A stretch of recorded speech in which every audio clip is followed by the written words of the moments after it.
Well, hi. Okay. Feeling inspired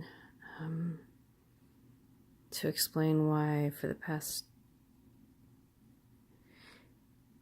8 years I've mostly tried learning what love is, why love, everything about love.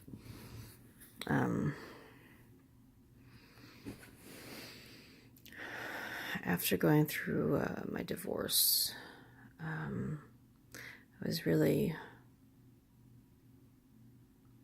lost and depressed.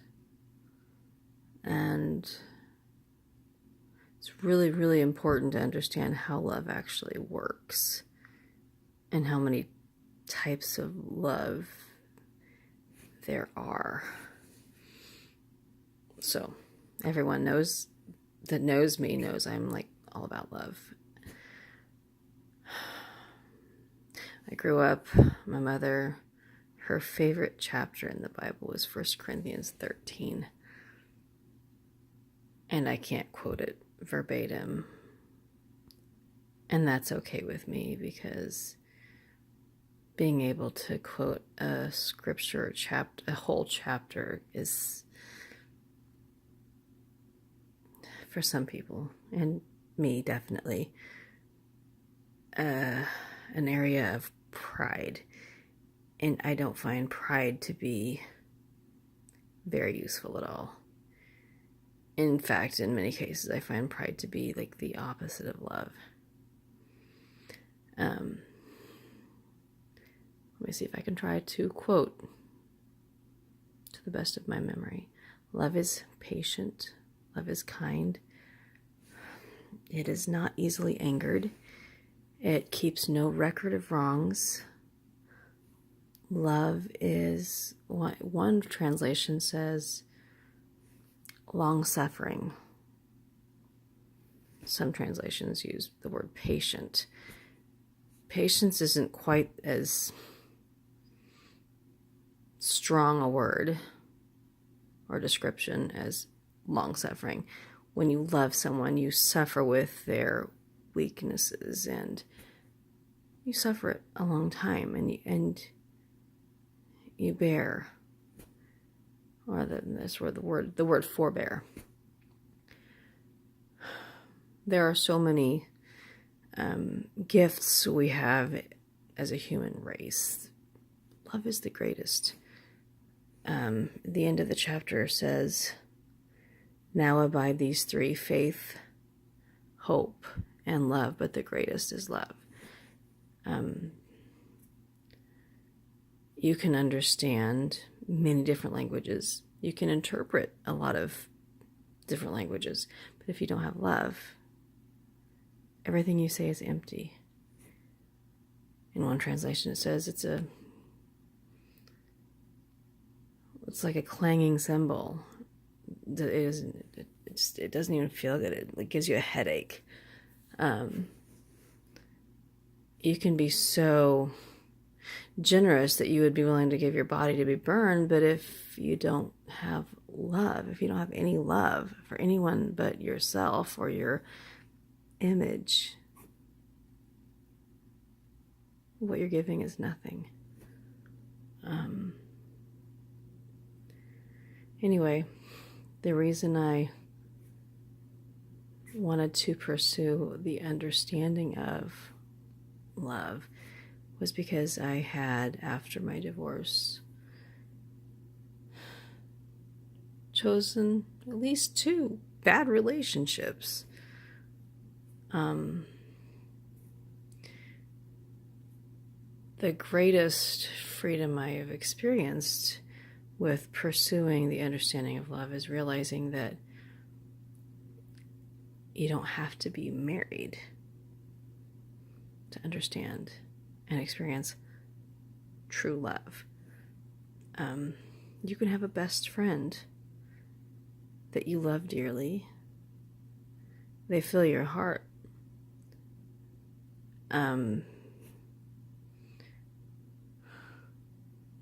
You don't have to be married. You don't have to have a physical intimacy to have emotional intimacy. And both are good. But physical intimacy is something some people desperately crave and need until they've grown past that. And it's not a bad thing, but it can often become an area of weakness, a place that can be used to manipulate you into things that will hurt you. And that isn't love.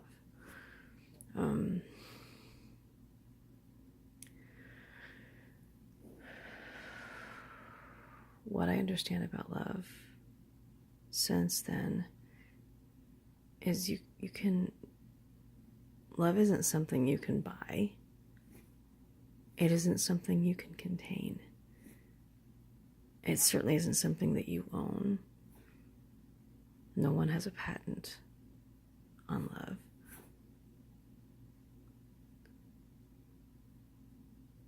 And there's so many running around that are trying to find love and yet rejecting it in so many other places in their life.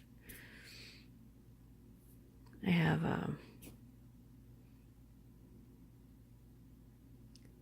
somebody very dear to my heart that I cannot talk to. It's my dad.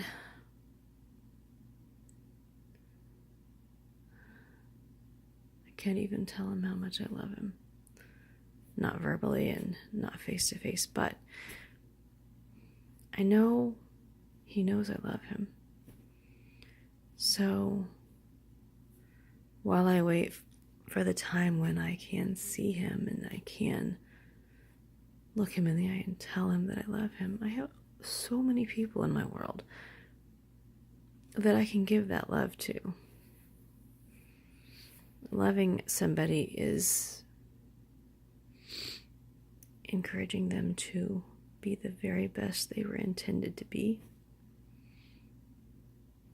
to let them cry when they're hurting,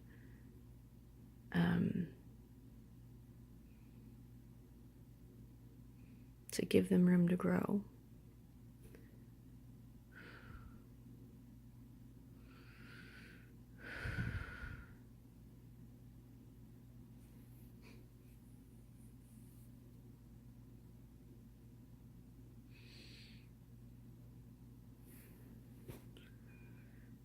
So I love my kids,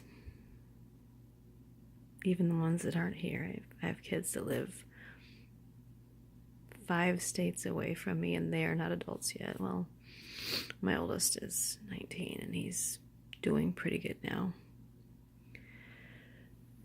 My youngest is 7, and she's just like me. She's so funny. She's so strange, and she's so cool.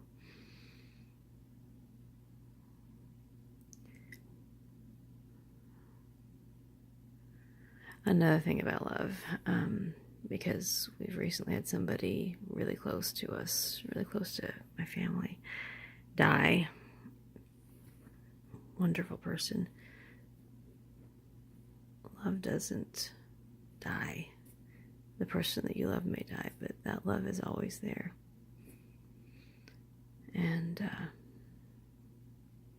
it's a huge comfort, because there are a lot of people that when somebody they should have been close to dies and they didn't have a good enough relationship to even miss them, I think they are more unfortunate, because how beautiful it is to have a tie that allows you to miss somebody when they're gone. Right, that for today. Thank you.